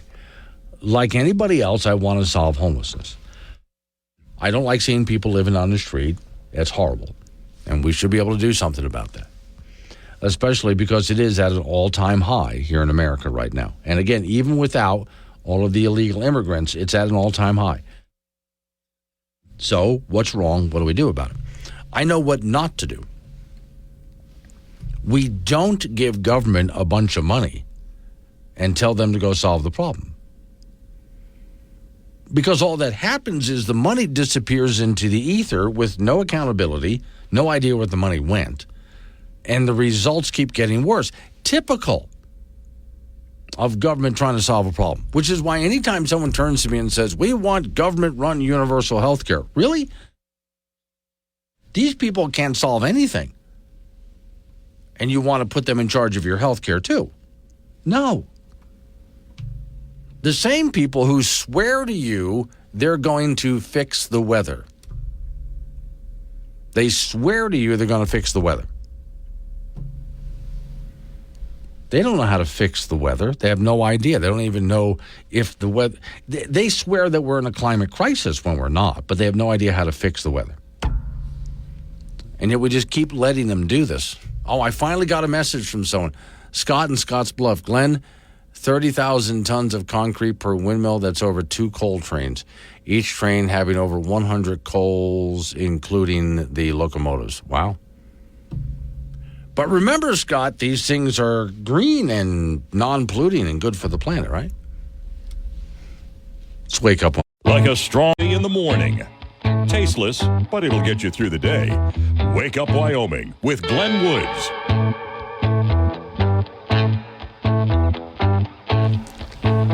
8:48 is the time. Wake Up Wyoming. Off we go to Frank Gambino, who is on the road out there or in the air, trying to get to Florida anyway.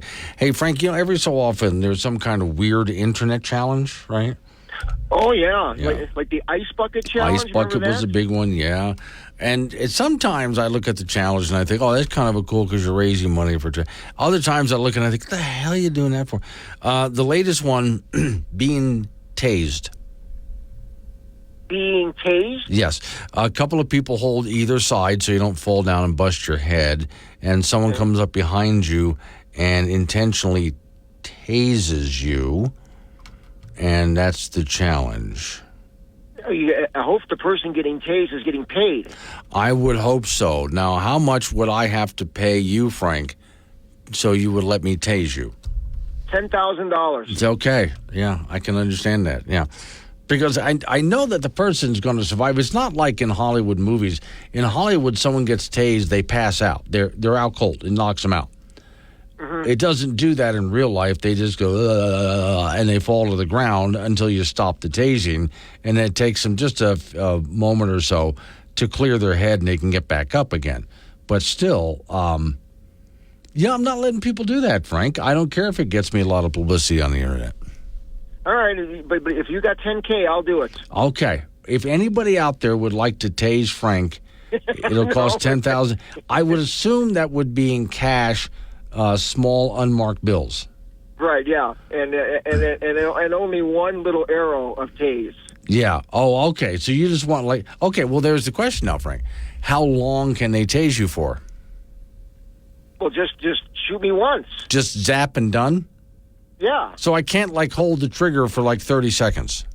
Absolutely not. No. Okay. Especially when those arrows go out of the gun, then you got to pull them out. Okay. Yeah. Well, that depends on what kind of taser they're using. Does it shoot the arrows out, or is it the kind I just stick it in your side? Think about that. It's still $10,000. We'll negotiate. All right, girls high school softball today. Number 1 Cheyenne East in Gillette to take on second-rated Thunder Basin. Also in girls softball, Kelly Walsh would be at Cody. Cheyenne Central at Campbell County. Natrona goes to Worland, and Cheyenne South will be in Wheatland. In high school track and field, Natrona with a small meet today. Burns, Rollins, Big Piney, and Upton will be hosting events today. Powell has a big meet tomorrow with Laramie and Tongue River also hosting events. In high school soccer, the Kelly Walsh boys and girls will be in Evanston today. The Natrona boys and girls go to Rock Springs. The Cheyenne Central boys and girls will go host Cheyenne South. The Cheyenne East girls will be in Laramie. The Cheyenne East boys will host Laramie later on tonight. Wyoming Cowboy football team will have an open practice to the public tomorrow at War Memorial Stadium in Laramie in conjunction with spring drills. That will start at 10:15 in the morning. Folks have a couple of more weeks of spring drills, and that annual spring game will be on Saturday, April the 27th at Cheyenne East High School. College Rodeo, the 68th annual Roping and Rigging Days begins today at the Central Wyoming Fairgrounds, hosted by Casper College. There'll be a slack round this afternoon at 1. another one at 10 a.m. tomorrow, and the three main performances will be tonight and tomorrow at 6 p.m. and Sunday at 10 a.m. On the men's side, the University of Wyoming is first in the team standings of the Central Rocky Mountain region, with Casper College third and LCCC fourth. UW's Bodie Matson leads the all-around and the tie-down roping. James Perrin of Casper College leading the regional standings in the saddle bronc, and his teammate Chase Siemens leading the bareback. UW's Caden Berger is the current leader in the Central Rocky Mountain region in the steer wrestling. On the ladies' side, LCCC's Rain Grant, second in the all-around in the Central Rocky Mountain region. She leads the barrel racing event. Jordan McNamee of UW leading the breakaway roping, and her teammate Riata Day third in the go time. So plenty of college rodeo in Casper over the next 3 days, and that's it in sports. Are you flying into Fort Myers or somewhere else? I'm flying into Orlando. Orlando, okay. That's Tampa and Orlando airports are, I think, some of the most well-organized that are out there. I don't get lost there. I hope not. I need to find, like, the Uber place. Oh. So you know what I did, and I looked it up on Orlando's airport website. Yeah. You know what I found beforehand? There's a guy that he took his video camera and he showed you exactly how to get there. Oh, cool. In the Orlando airport, just kind of narrated. Okay, this is the do train, this, do that. Oh, cool. Okay. A and B and down, and it's like, wow, okay. I was very impressed with the airline I usually fly. I get off the airline. I left Casper. I went to Denver, and I have to go across to catch my plane, right, across the entire airport. Well, they have this little map that pops up on my phone, and they show where I'm at. And so I just got to follow the line to get to where my next, departure is. Glenn, there's signs in the airport. Oh, no, I understand there's signs, but there's an app with a little guy that's walking with me. Really? Yeah, it's pretty cool. All right, safe travels, Frank. Coming up on some local business we got to take care of. I use the signs, too. I know how to use the signs. Coming up on some local business. Oh, and then competing science stories. I love this kind of stuff. It's Wake Up Wyoming.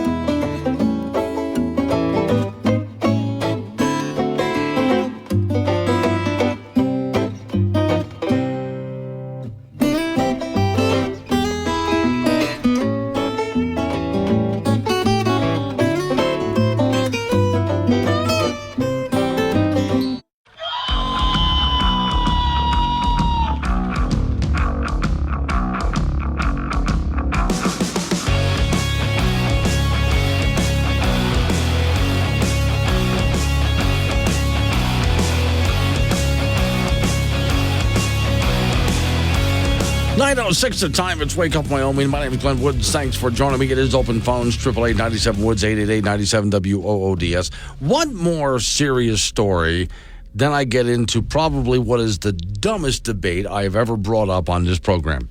Today's show is sponsored by frog-flavored ice cream.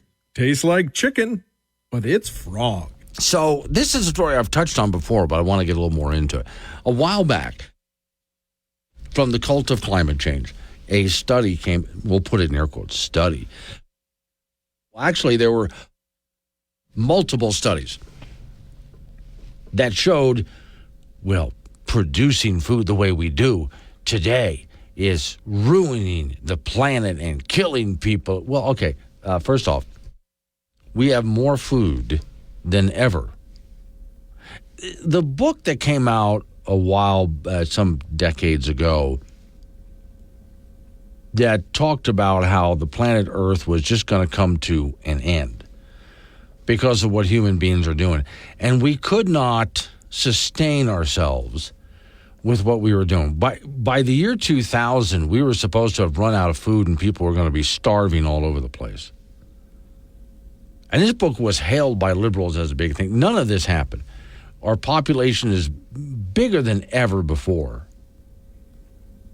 And I mean by billions, and we're making an excess of food.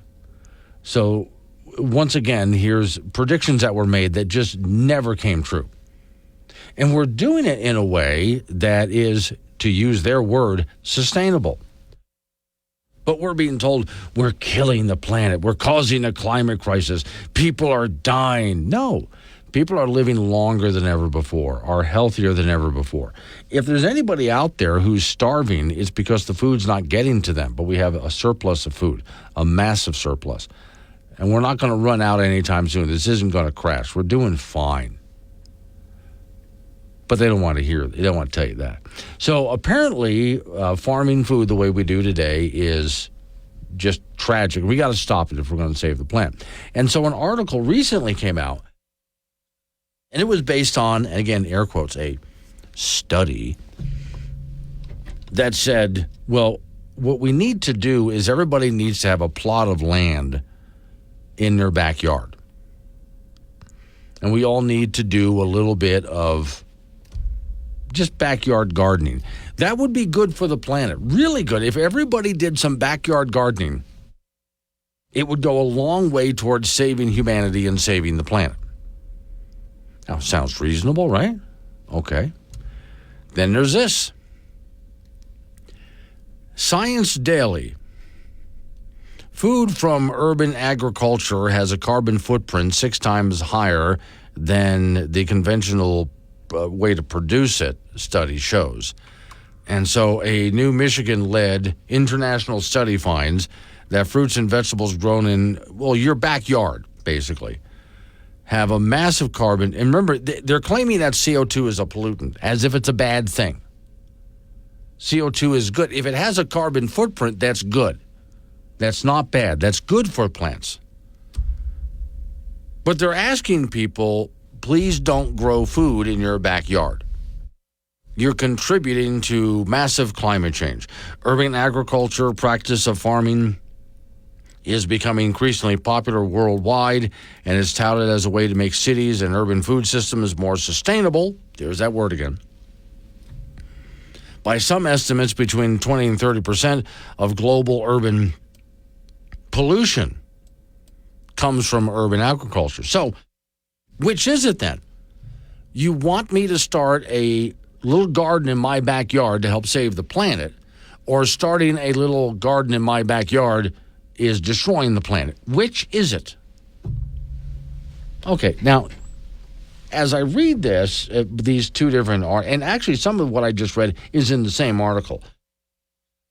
Here again, they still falsely claim CO2 is a pollutant. There is a lady, I can't pronounce her name. It's a lady who's on YouTube. She's very popular on YouTube. She's a German scientist. Okay, well, she recently put up a post. I tried watching for a while, but I just wasn't into that. Even though I love watching posts by scientists, I wasn't that into what she was doing. But then one just kept popping up on YouTube, and YouTube made a mistake when they did this. They kept putting up this one video, which she talks about how science was ruined for her. I mean, just completely ruined. She started off getting a degree to be a scientist, right? And then she wanted to do great studies. And then she found out in her younger years, the only thing she could do is work for other people who had research grants from government. And she had to work on their papers. Well, okay. But then as she got older, more experienced, she found out how to write for grant money. Sounds reasonable, right? But she quickly found out whatever she wanted to study, they didn't want to hear it. Grant money is handed out by politicians and bureaucrats. Got to sit in front of a panel and convince them, I need this grant money for this study. Well, the people who are giving out the grant money have political agendas. So if she shows up with some idea that something she wants to study and she's asking for grant money and it doesn't fit their agenda, she's not going to get the money. But if she says whatever they want to hear, they'll give her money. And these days, in the only way to get grant money is she's got to side with the whole cult of climate change thing. She eventually dropped out because, in her words, not mine, and I have to fix the language for on air. She said basically the vast majority of research papers on any topic put out today are just BS. Or to put it in Wyoming terms, massive steaming piles of buffalo chips. Because the only way for her to get the money, or any other scientist to get money, is they have to sit in front of a panel and tell them what they want to hear, and these people have an agenda. Don't tell them what they want to hear, you're not getting the money. Don't get the results they want, you'll never get money again. Micah is on the phone. Morning, Micah. Good morning. And on this very topic, I am now finding it very ironic that for as much money is going in to helping sequester the CO2 emissions, we just recently bought little CO2 enhancers for our greenhouse. There you go. So that your plants grow even quicker and healthier and all that stuff. So from my tax money, I am indirectly paying for CO2 to be captured. And then on the other hand, I am paying to have more CO2 brought back into my property. You're destroying, Micah. You're destroying the planet, Micah. That's all there is to it. I know. Yeah, okay. Well, maybe it's about time. Yeah. Have a good weekend. You too. Now, what she just said is something I've talked about many times before. You can look this up. Look it up. It's worth it. Let's say you had a nice backyard. You want to put a greenhouse in. Okay, go ahead. Now, would you like whatever you're going to grow in there? And we'll say fruits and vegetables and et cetera, what you want to grow in there. You want it to be thicker, greener, lusher, fuller, more fruits, more vegetables. You can do what Micah just said. You can purchase a CO2 emitter, which will pump more CO2 into the greenhouse, and watch those plants flourish. They just soak that stuff in, and they get bigger, thicker, greener, lusher, and produce more fruits and vegetables. Massively. Now, don't worry about stepping into the greenhouse and not being able to breathe. You'll breathe just fine. Because the plants inhale the CO2, take the carbon out, use it, and exhale the O2, which is what you breathe. Science, ladies and gentlemen. If I manage to make it through this week, I would like my straitjacket to be black leather and my helmet to sparkle. Thank you. Local and mobile across Wyoming and beyond with the Wake Up Wyoming mobile app. This is AM 1030 K2 Radio. 9:21's the time. It's Wake Up Wyoming. 888-97 Woods, the phone number. That's 888-97-WOODS. John in Torrington's been hanging on. Thanks for hanging in there, John. What you got for me? Hey, Glenn. Good morning. Morning.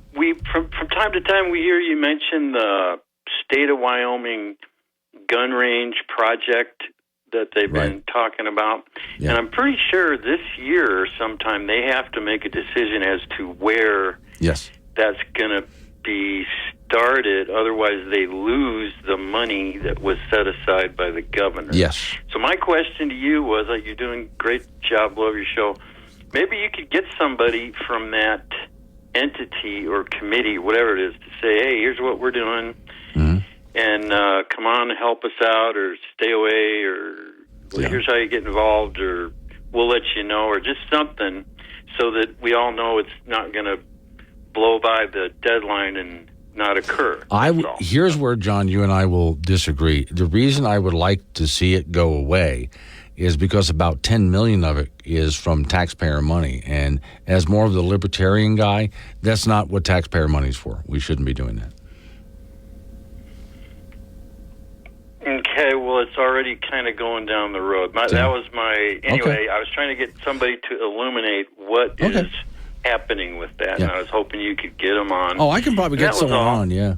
We'll have a disagreement, but I can get someone on, actually. I'll take a look. That'd be great. Yeah, all right. You have a wonderful weekend, All right, thanks for calling in. I'm sorry, John, I know you didn't want to hear that from me, but I'm a tightwad with the taxpayers' money. So if somebody wants to start a gun range like this, which don't think of your typical gun range in a county here in Wyoming. This stuff would be really nice. I mean, for professional and Olympic style gun competitions. This would really be quite a facility. However, if you want to do that, go raise private money to do it. Being more of the libertarian guy, I don't want to see taxpayer money spent like this. It's not what the government's for. So personally, I like the whole thing just to die. But sorry we disagree, John, but that's where I come down on it. I am a tightwad with the government's money. All right, yesterday, I went ahead and talked with Frank Gambino about a study that I found So this morning I got here early, and even though I put this show together for you, you would not believe the absurd amount of time I put into this study. How many grilled cheese sandwiches do you eat in a year? According to this study, the average American will eat about 36 grilled cheese sandwiches a year. I look at that as way too high. I didn't even eat anywhere near that many when I was a kid. But apparently it's a really popular thing. Maybe it's just me. All right. That's enough grilled cheese sandwiches to fill nearly 900 Olympic-sized swimming pools or cover 29,180 football fields in grilled cheese sandwiches. The study was done state by state, asking adults, which I think it would have been better to ask kids, but okay. 53% of grilled cheese sandwiches eaten due to cravings for a grilled cheese. 38% rainy day, usually with tomato soup. 62% of grilled cheese sandwiches eaten, well, the people say they're just best made at home. Everybody agrees it's better when mom makes it. However, and this is where we get into some disturbed people, Mississippi prefers the sandwich at breakfast. I've never had a grilled cheese at breakfast. I'll have to try that. Kentucky likes them as an afternoon snack. I can agree, Kentucky. I understand. Most people in Wyoming like them for dinner? Okay. I'm more of a lunchtime guy, really, when it comes to grilled cheese. But dinner? Cool. Oregon likes them as a late-night snack. I can get into a late-night snack of a grilled cheese sandwich. I get it. Now, here's where people start having fistfights. Butter is the preferred way to cook the sandwich, with the butter heavily spread on the outside of the bread before it goes into the pan. 70% of people do that. I have seen people throw butter into the pan and put the sandwich on top. You're just idiots, okay? You heavily butter. In fact, I like to put little squares of butter all over the outside of the sandwich and then plop it in there. Some nut jobs who should be put in a padded room with straitjackets like mayonnaise over butter. What the hell? But okay. People tell me it's really good, but I mean, come on. Now, California, Georgia, New Jersey, North Carolina, Pennsylvania, and South Carolina, and Virginia all prefer to butter the inside of the sandwich. But as you know, since I mentioned California, New Jersey, and so on, those states are filled with a bunch of psychos, so consider the source. Connecticut, Hawaii, Mississippi, and Wyoming, and Utah all like the butter on the outside like normal people. Here comes a real argument. Do you put anything inside the grilled cheese sandwich? Tammy's in Casper. Hello, Tammy. Good morning, Glenn. Hey, my dad used to like grilled cheese sandwiches for breakfast, and you put syrup on them. Wow. Holy cow. I've got to try that. Okay. Yeah, that's really good. Grilled cheese with syrup on top. I'm doing that. Yeah. I'm doing it. Okay. Thank you, Tammy. Right, I appreciate it. Grilled cheese for breakfast with syrup. Do you put anything inside your grilled cheese sandwich? Ham, 38%. Bacon, 35%. Some people like a tomato slice or two in there. Mostly Rhode Island. Like tomato slices inside the grilled cheese sandwich. I have to think about that, Tammy. That's great. Grilled cheese sandwich for breakfast with syrup on top. That's like a different kind of French toast if you think about it. That's really interesting. Okay. Now, 58% of states say only cheese is the way to go. A grilled cheese should just be the bread and the cheese with the butter, and that's it. All right, but hang on, because we're just getting warmed up here. Ray in Green River, grilled cheese sandwich for breakfast all the time. See, I've never tried that. Ray, have you ever tried it with the syrup on it? Because I'm doing the syrup thing. White Eagle in Arapahoe, I'd like to see the $10 million for the shooting complex be spent on rough-ass roads between Midwest and right. Now that I can get behind. It's Wake Up Wyoming.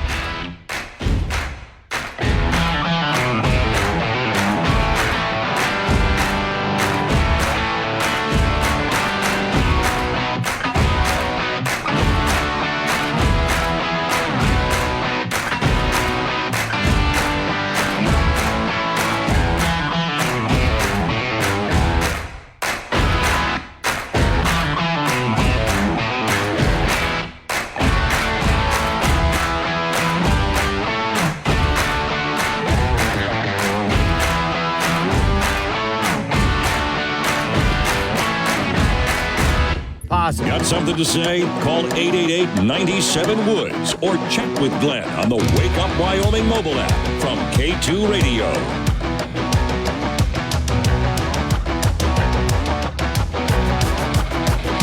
9:36 the time. Wake Up Wyoming. Okay, so the great grilled cheese sandwich debate continues here. Ray in Green River. Hang on, Ray. I'm going to read yours last. Chet in Yoder likes to butter his grilled cheese sandwich inside and out. Dirt Mom in Riverton. Fried egg on a grilled cheese. I can see it. For breakfast, I can see putting a fried egg on the grilled cheese. Ray in Green River say, I share my grilled cheese sandwich with my parrots. I never expected anyone to ever say that. I share my grilled cheese with my parrots, if your parrots like it. I really do like the idea of trying a grilled cheese sandwich and putting some syrup on it, just to see. Because it sounds to me like what you're doing here is making like a type of French toast with cheese. I might have to go ahead and give that a try. Okay, so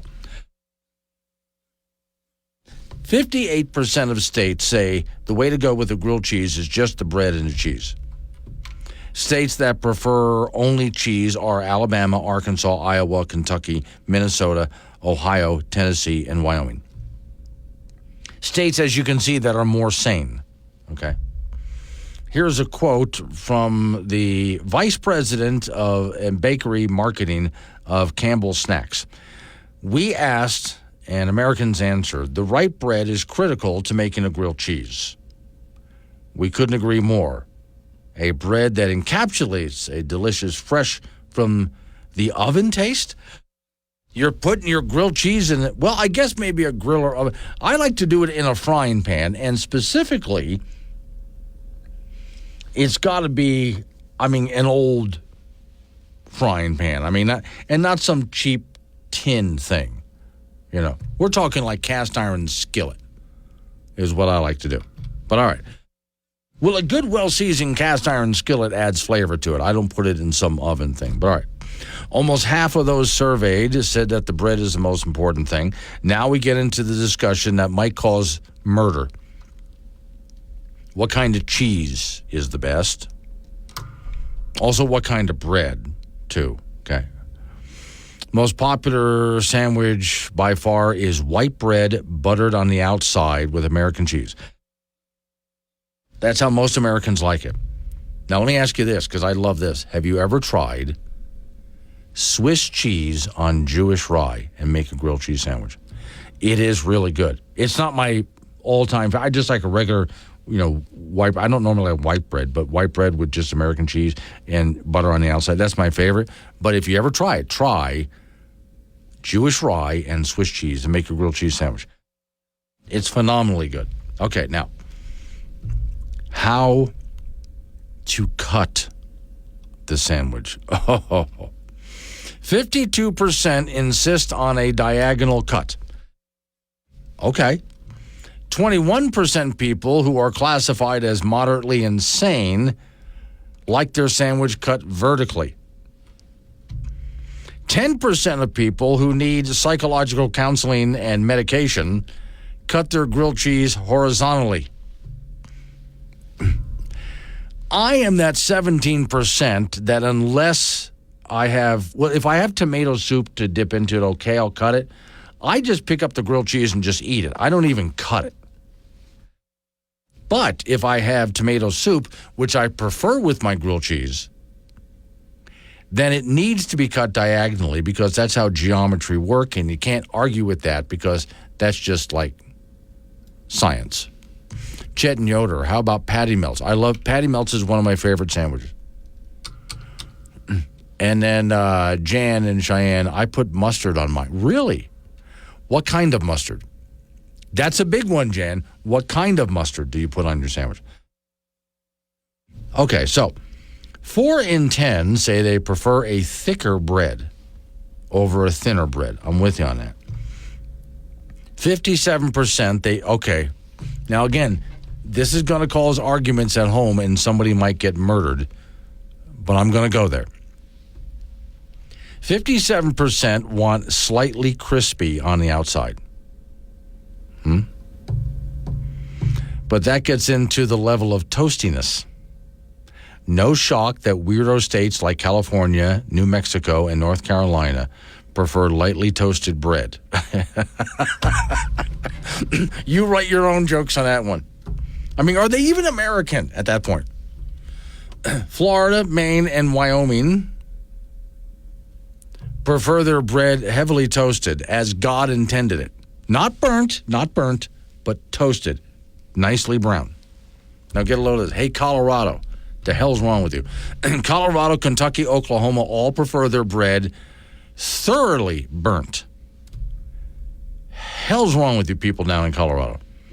After reviewing all of the data, I came to the conclusion that only Wyoming makes a proper grilled cheese sandwich. So bite that, Colorado.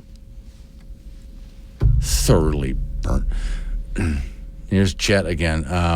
Mom and Grandma made them inside the broiler oven. But, you can make it in the broiler oven. I've seen people do that, and it works just fine. But for me, I prefer a cast iron skillet. A well-seasoned cast iron skillet makes the best grilled cheese sandwiches, ever. Let's wake up Wyoming. Now, Glenn Woods fits in your pocket with the Wake Up Wyoming mobile app. This is AM 1030, K2 Radio.